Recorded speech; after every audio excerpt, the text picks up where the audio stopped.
అత్యుత్తమర్యాం కులే లక్ష్యంగా Narayana.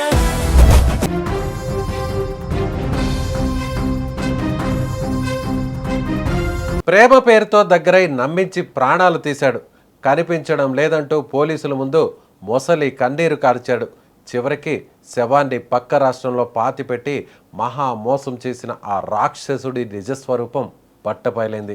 Crime thriller సినిమాలను తలపించే ఈ దారుణ ఘటన ఒరిస్సా మరియు ఆంధ్రప్రదేశ్ సరిహద్దు ప్రాంతాల్లో వెలుగు చూసింది.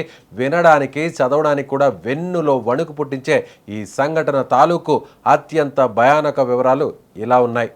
పోలీసుల కథనం ప్రకారం ఒరిస్సాకు చెందిన ఆలు మీనా మరియు మోహన్ కిలో అనే ఇద్దరు వ్యక్తులు గత 2 ఏళ్లుగా ఒకరినొకరు గాఢంగా ఇష్టపడి సహజీవనం చేస్తున్నారు. కాలక్రమేణా వీరిద్దరి మధ్య మనస్పర్ధలు, గొడవలు ప్రవేశించాయి. అనుమానాలు, కోపతాపాలు పెరిగిపోయి జూలై 28వ తేదీన వీరిద్దరి మధ్య మరోసారి తీవ్రమైన వాగ్వాదం, ఘర్షణ జరిగింది. ఆవేశం కట్టలు తెంచుకోవడంతో ఆ రాత్రి పరిస్థితి పూర్తిగా చేయి దాటిపోయింది.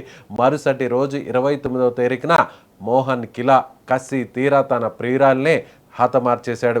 నమ్మి గుండెలకు హత్తుకున్న ఆ ప్రియురాలి ప్రాణాలను అత్యంత కిరాతకంగా తీసేశాడు.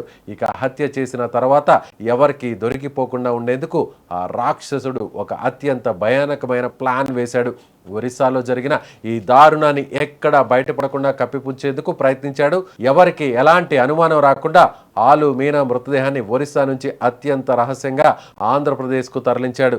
ఎవరి కంట పడకుండా గజపతి నగరం పరిధిలోని మరుపల్లి హైవే పక్కన ఉన్న జనసంచారం లేని ఒక దట్టమైన మామిడి తోటను ఎంచుకున్నాడు. అక్కడ గుంత తవ్వి ఆ యువతి శవాన్ని ఎవరికీ తెలియకుండా లోతుగా పాతిపెట్టాడు. ఆ తర్వాత అంతా సాధారణంగా ఉన్నట్లు నటించడం ప్రారంభించాడు. ఎలాంటి ఆధారాలు, అనుమానాలు దొరకకుండా ఉండేందుకు 30వ తేదీన ఒరిస్సాలోని ఒక స్థానిక పోలీస్ స్టేషన్కు వెళ్ళాడు. పోలీసుల ముందే మహానటుడిలా నటించి, నా ప్రియురాలు ఆలు మీనా కనిపించడం లేదు సార్, ఆమె ఆచూకీ ఎక్కడ దొరకడం లేదు అంటూ ఫిర్యాదు చేశాడు.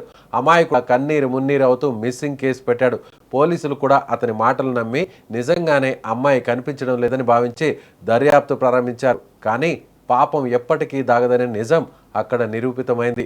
అదే నెల 31వ తారీఖున కూతురు ఆచూకీ ఏమాత్రం దొరక్కపోవడంతో ఆలు మీనా తల్లిదండ్రులకు తీవ్రమైన అనుమానం వచ్చింది. మోహన్ కిలో ప్రవర్తనలో కూడా తేడాను గమనించారు. అతనిపై బలమైన అనుమానం రావడంతో వారు నేరుగా పోలీసులను ఆశ్రయించి మోహన్ కిలోపై కంప్లైంట్ ఇచ్చారు. తల్లిదండ్రుల ఫిర్యాదుతో పోలీసులు ఇన్వెస్టిగేషన్ మొదలుపెట్టారు. పోలీసులు తమదైన శైలిలో మోహన్ కిలోను అదుపులోకి తీసుకొని విచారించడం ప్రారంభించారు. పోలీసుల విచారణ దెబ్బకు ఆ నిందితుడు ఉక్కిరి బిక్కిరి అయ్యాడు.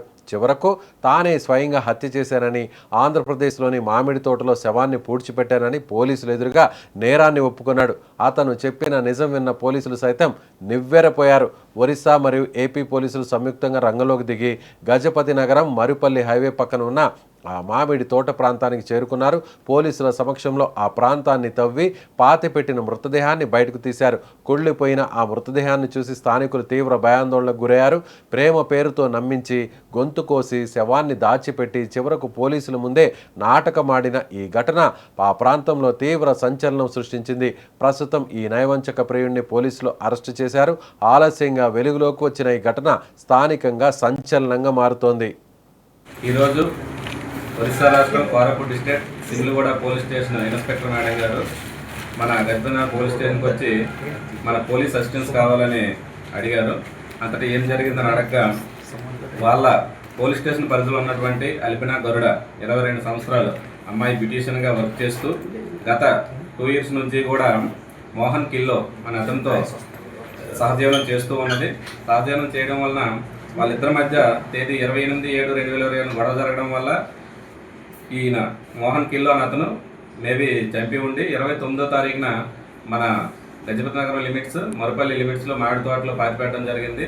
దీనిపైన తెలివిగా మోహన్ కిల్లో అని అతను ఏం చేశారంటే సునాపేట పోలీస్ స్టేషన్లో మిస్సింగ్ కేసు ఇవ్వడం జరిగింది. బట్ ఎవరైతే అల్పినగర్లో ఉన్నాయో వాళ్ళ అమ్మ నాన్నలు మాత్రం తన కూతురు మిస్సింగ్ పైన కొన్ని అనుమానాలు ఉన్నాయని రిపోర్ట్ ఇవ్వగా అంతటా వీళ్ళు మర్డర్ కేసు కట్టి ఎవరైతే మోహన్ కిల్లో సహజీవనం చేస్తున్నారో అతన్ని అదుపులోకి తీసుకొని ఇంటరాగేషన్ చేయగా సిమ్లుగూడ పోలీసు వారు అతను చెప్పిన విషయం ఏంటంటే చంపేసి పలానా గజపతి పోలీస్ స్టేషన్ లిమిట్స్లో పాతిపెట్టని చెప్పడంతో వాళ్ళు ఈరోజు ఇక్కడికి రావడం జరిగింది. పాతిపెట్టిన శవాన్ని తీయాలంటే మనకి రూల్స్ ప్రకారం ఎగ్జిక్యూటివ్ మేజిస్ట్రేట్, మండల ఎగ్జిక్యూటివ్ మేజిస్ట్రేట్ గారి పర్మిషన్ ఉండాలి. కాబట్టి వాళ్ళు మండల ఎగ్జిక్యూటివ్ మేజిస్ట్రేట్ గారికి రిప్రజెంటేషన్ ఇవ్వగా అంతటా మన గజపతి మండల ఎగ్జిక్యూటివ్ మేజిస్ట్రేట్ గారు, అలాగే ఒరిస్సా నుంచి వచ్చిన మండల ఎగ్జిక్యూటివ్ మేజిస్ట్రేట్ గారు, వాళ్ళ సమక్షంలో ఫోరెన్సిక్ డాక్టర్స్ డెడ్ బాడీని పాతిపెట్టిన డెడ్ బాడీని బయటికి తీసి వెరిఫై చేశారు. అంతటా ఎవరైతే ఈ ఎల్బినా గరుడ అమ్మాయి ఉందో వాళ్ళ పేరెంట్స్ అనేవాళ్ళు బట్టలను బట్టి అలాగే మొక్కలను బట్టి వాళ్ళ అమ్మాయిగా గుర్తించారు. అంతటా ఇతన్ని ముద్దాయిగా మోహన్ కిల్లోని అతను ముద్దాయిగా గుర్తించి ఫర్దర్ ఇన్వెస్టిగేషన్ నిమిత్తం పంచనామా కంప్లీట్ చేసి ఫర్దర్ ఇన్వెస్టిగేషన్ నిమిత్తం డెడ్ బాడీని ఒడిశా స్టేట్కి తీసుకెళ్ళడం జరిగింది.